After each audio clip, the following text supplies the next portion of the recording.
So, Alan, you have created and grown multiple software and services companies and led the creation of over 250 technology products like, for example, the first global mobile payment solutions, the world's most successful money transfer solution, and the global API platform for mobile operators. Wow. After a few positions at IBM, HP, and multiple startups, you decide to join HCL in 2015, where you now head the HCL cloud computing business, as well as being HCL's CTO for the EMEA region. Using the example of your company, HCL Technology will show us how the culture can be a driver of innovation. Excellent, thank you, Philip. Good afternoon. Let me share something with you. I may be the oldest person in the room today. I'm not sure, but I'm probably close to it. I've spent my entire working career, probably 35 years, writing software, developing software products and the businesses around them. When my career started, events like this never existed. We didn't need them. The reason why we're here today, of course, is because the world has changed. The world has changed phenomenally in recent years. We need to change. The companies we work for are changing. The entire world around us is changing too. When I developed my first software products years ago, my clients were happy with one update a year. You talk to the Amazon guys for any length of time, we've got lots of clients who expect us to ship 100 updates a day. Okay? There are companies out there that will do 1,000 updates a day. So, you know, the world has changed in many, many ways. I'm a technologist. Many of you are probably technologists too, but the reality is technology is now irrelevant. We're measured not on our technical competence, but we're measured on our ability to drive change, drive reinvention, drive innovation within our organizations. If I think about what's happening in the world today, and I'll talk a little bit about what we do, but we work for the world's largest organizations. We are the world's largest provider of R&D and engineering services. Many of the products in your pocket today, or the car on your driveway, or many of the things in your home or your office have been designed and built by HCL. That's what we do. We create technology products for some of the world's largest brands. We also run IT for the world's largest companies. We've seen an awful lot of change in recent years.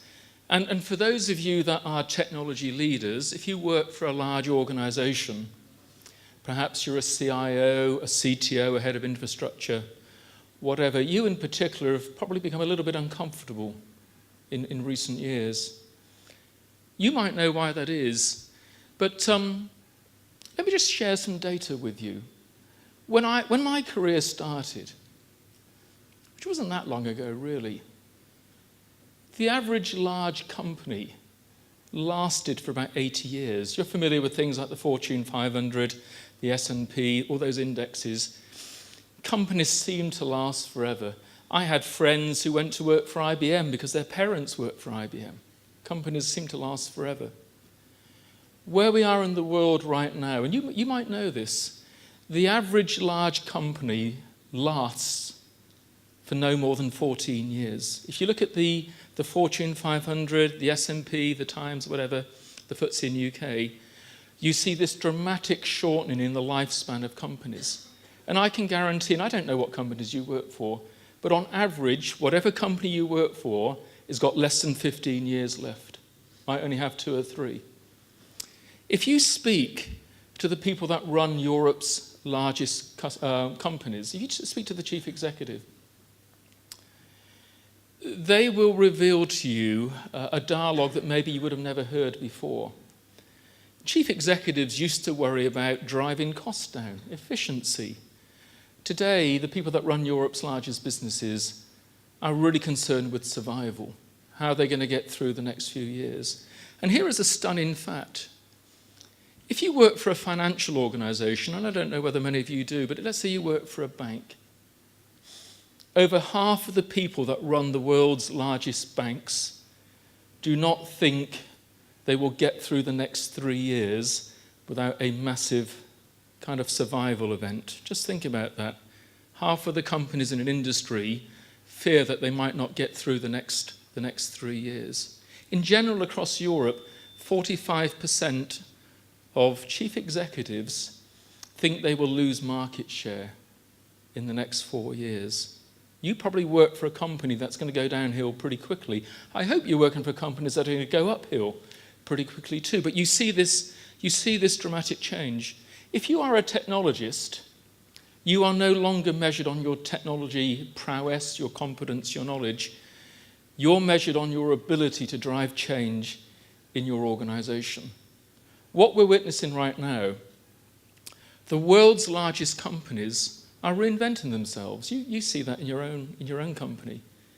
If you work in IT, you've got a problem. The problem you've got is IT is now irrelevant in many of the world's largest organizations. Many of the clients that we work for come to us with a very simple instruction, and they say, shut us down. We no longer want IT. We don't think we've got a need for any of the assets that we've got. If you think about the Amazon example that you had in the previous session, talking about lift and shift. What do you do when a company comes to you and says, I don't just want to lift and shift, I want to shut everything down. I no longer want to own a data center or any of the things inside of it. I'm not sure I need the same IT people in my organization. And the scary thing is, 3 or 4 years ago, this was the exception. Today, the reason why I and my colleagues are so busy, it's become the norm. The world's largest companies are so desperate for innovation and change that they're prepared to cannibalize themselves. And in particular, if you think today, every company is a technology company. I don't care what industry you're in, you're a technology company. But those companies that rely on technology are saying, I don't think the current model is going to carry on much further. IT is seen as a problem in a lot of the companies. The reason why it's seen as a problem is the one thing that large organizations need today is they need change. They need to become faster, more nimbler organizations. They need to be able to create new products and services more rapidly than before. There is this constant fear that we're going to be innovated out of business by one of these young upstarts. You might work for a startup. Great if you do. Great if you survive, even better. But the people that run large organizations can see the rate of change. Now, I'm based in our London office. And the really stunning thing about London, and I'm sure France is really no different, within 3 kilometers of my office, there are 6,000 startups. 6,000 startups within 3 kilometers of my office. And this is in the city of London. What we're seeing in London, and it's true for all major cities around the world, is that the largest companies in the country are rapidly reinventing the way that they create products and services. They're looking for people that can drive change. You have the same problem in France that we have in the UK. There is not enough talent to go around. There are not enough people who know how to drive change. Now, I've got a different problem to you. You've only got to change one company, the one that you work for. We have to change hundreds and hundreds of the world's largest companies because they're coming to us to say, you've got to help us reinvent the way that we approach technology, the way that we approach creating products and services. So what we needed to do as a company is recognize that our clients probably wanted to pay us for something else. For many, many years, clients were paying us. They were asking us to drive efficiency. They were asking us to make things cheaper, find a cheaper way to run our data center, find a more efficient way to run our operations. Clients today will pay a premium for one thing. The one thing they'll pay a premium for is speed. Help me change my company more quickly than my competitors. Help me create new products and services more quickly than before. So our company, maybe like your own, has gone through quite a transformation because we have to service the world's largest organizations. So we've gone through this period where the conversations with clients were around efficiency. And today, if I was to summarize the three conversations that we tend to have with our clients, they're pretty straightforward. And you may have heard them in this room today already. The dominant conversation that every senior executive wants to have is help me drive digital transformation. You're aware of that term. I mean, really what they're saying is help me reinvent the way that I do business. Help me reinvent my value chain, my business processes around technology. The other conversation we have a lot is around automation. Clients say to us, you've just got to find a way of doing things quicker. Doing things quicker in the future may mean taking humans out of the equation. One of our problems is we're too slow. You see all of this innovation and drive and thinking around AI and automation.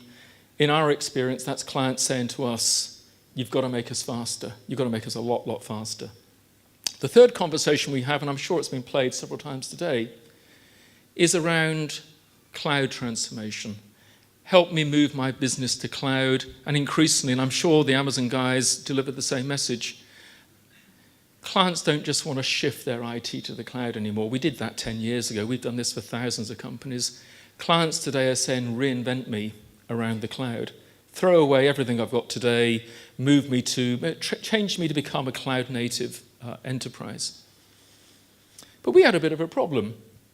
You've got the same problem too.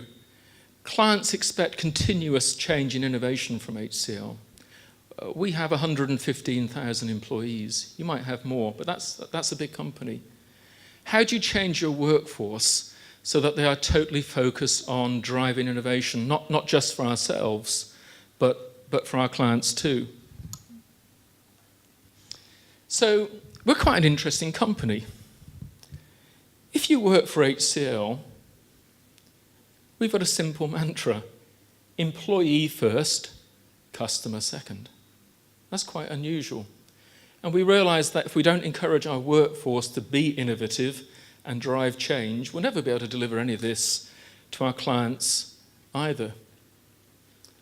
There's an expectation that if you work for our company, and maybe you might want to adopt some of these practices too, there's an expectation that you'll think creatively and you'll step forward with good ideas. We reward our clients who improve our clients' business. We reward our employees who drive change and improvement in our clients' business. We regard our employees as entrepreneurs. We like them to come forward with good ideas. The entire company is based on this premise that everyone in the company is expected to come up with a good idea and to drive change.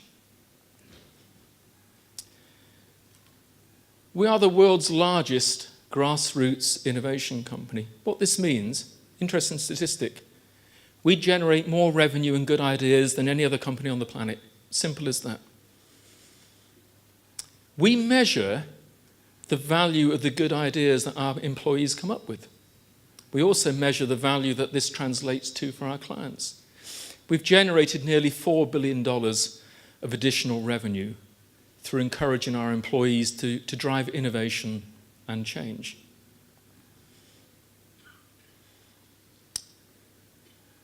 We have an interesting approach to IP, intellectual property.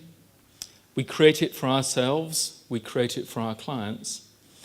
But this expectation that every single employee in HCL is encouraged and entitled to drive change, come up with a good idea, maybe pursue a patent, for example.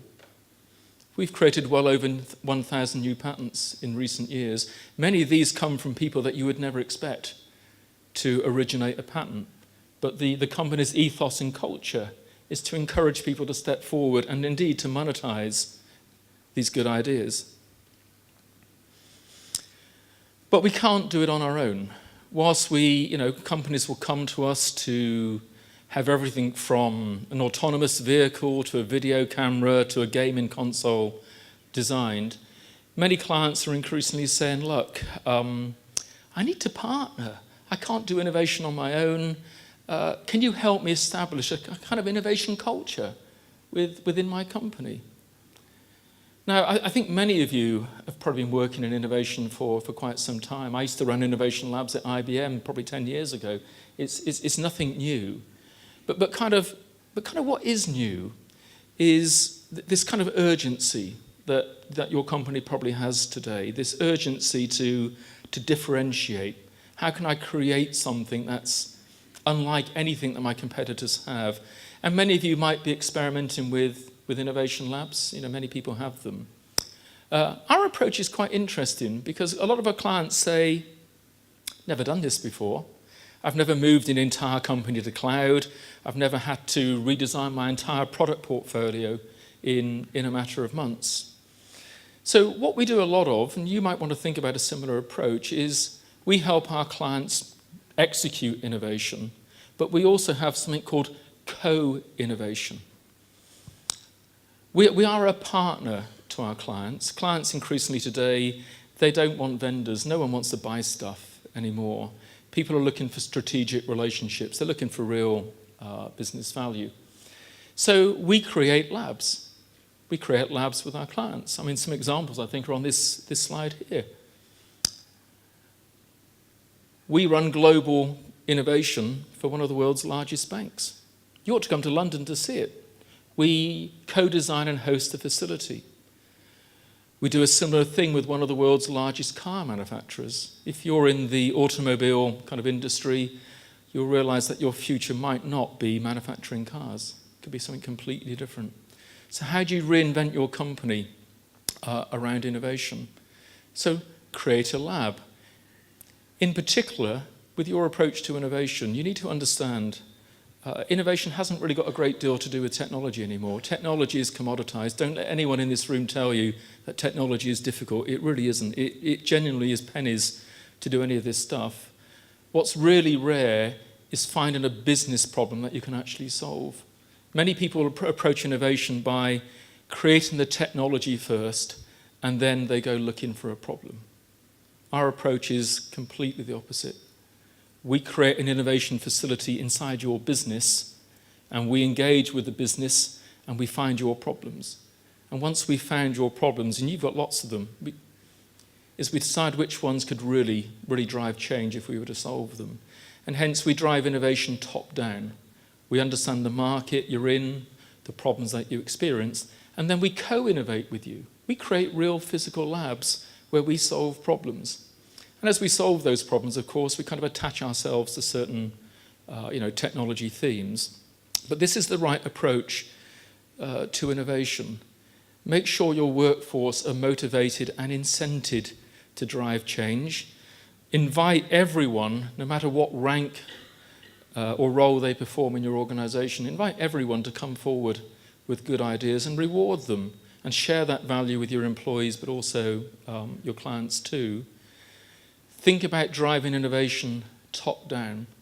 Think about how you've got severe problems that ideally you would like to fix. If I think about our investments in artificial intelligence, for example, we're probably one of the world's largest deployers of AI, real-life AI solutions today. We've got about